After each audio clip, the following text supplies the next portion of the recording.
कुरकुरे बनाने में किस जानवर की चर्बी मिलाई जाती है?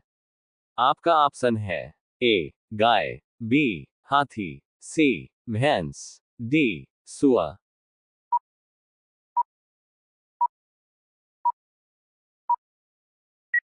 सही जवाब क्या होगा जानने से पहले, अगर आप एक सच्चे भारतीय हैं तो तिरंगे के लिए एक लाइक सब्सक्राइब जरूर करें।